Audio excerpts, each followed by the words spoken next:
Salam olahraga, Sobat Sport, ada cerita unik dari kesuksesan timnas Maroko di Piala Dunia 2022. Mari kita simak ulasan berikut ini, namun sebelum masuk ke pokok pembahasan utama, alangkah baiknya Sobat Sport tekan dulu subscribe-nya dan tombol loncengnya supaya kamu tidak ketinggalan berita terbaru dari Larostub Sport. Setelah menjadi wakil Afrika pertama yang lolos babak grup Piala Dunia pada 1986, kini Maroko mengukir sejarah di Piala Dunia 2022. Mereka jadi tim Afrika pertama yang tembus semifinal, usai mendepak tim kuat Portugal. Maroko memastikan satu tempat di empat besar Piala Dunia 2022, usai menang 1-0 atas Portugal di Altumama Stadium.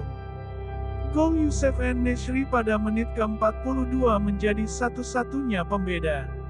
Singa Atlas menahan gempuran Portugal di babak kedua, bahkan ketika harus kehilangan pemain saat injury time tersisa 5 menit. Kartu merah Walid Chedira membuat perjuangan Maroko sempat lebih sulit. Namun kemenangan berhasil diamankan dan Maroko pun mengukir sejarah. Mereka adalah tim Afrika pertama yang menjejak semifinal Piala Dunia. Sebelumnya ada 3 wakil Afrika yang berhasil mencapai perempat final, namun semuanya kandas dan tak berhasil melangkah lebih jauh. Mereka adalah Kamerun pada 1990, Senegal pada 2002, dan Ghana pada 2010.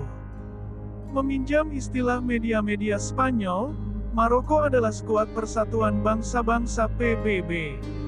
Ini sarkasme media Spanyol karena komposisi pemain Maroko didominasi pemain keturunan. Dari 26 pemain Atlas Lions di Piala Dunia 2022, 16 diantaranya adalah pemain keturunan. Hal ini dianalisis sebagai DNA Eropa yang berkolaborasi atas nama wakil Afrika. Latar belakang pemain Maroko yakni Kanada, Prancis, Spanyol, Belanda, Belgia, dan Italia. Mereka besar dan belajar sepak bola di Eropa dan Amerika, lantas membela Maroko sebagai pilihan nasionalisme. Secara geografi Maroko berada di Afrika Utara. Negeri yang merdeka pada tanggal 7 April tahun 1956 berbatasan langsung dengan Spanyol dan berbagi zona laut. Maroko kira-kira mirip Turki. Namun bukan hanya itu yang jadi kunci sukses Maroko hingga menembus babak 8 besar Piala Dunia 2022. Ada faktor lain yang tak kalah penting, yakni pembangunan infrastruktur.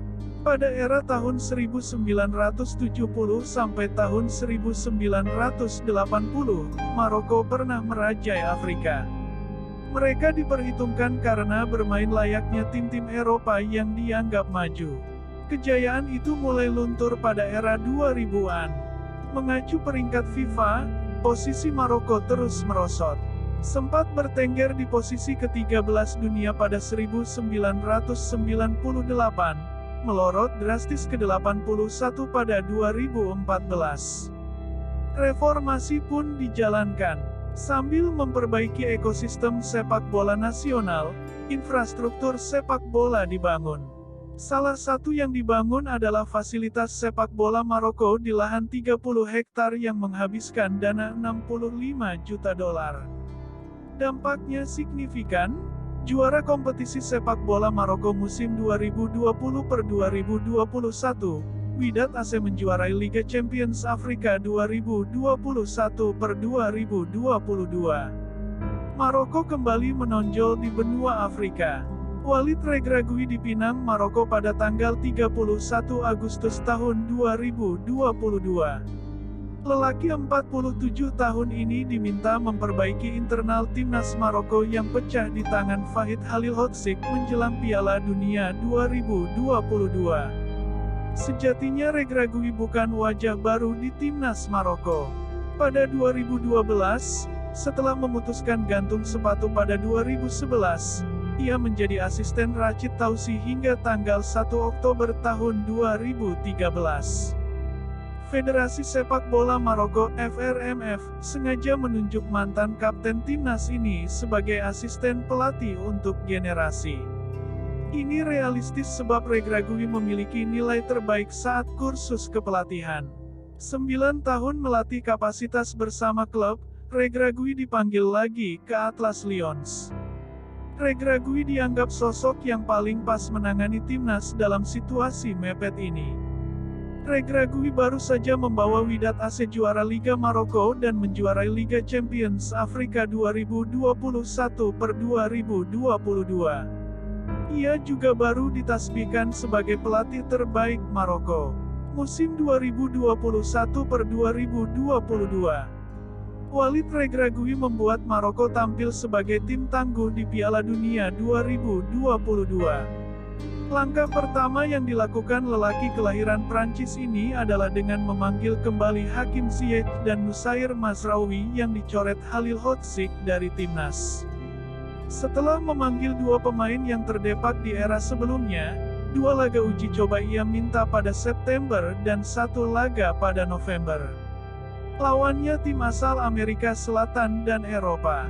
Hakim Ziyech kembali membela timnas Maroko usai sempat menyatakan pensiun.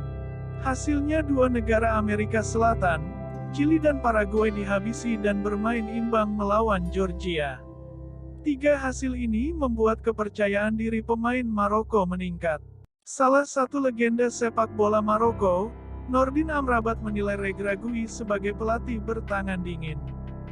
Sentuhannya berhasil memadamkan api konflik di timnas Maroko.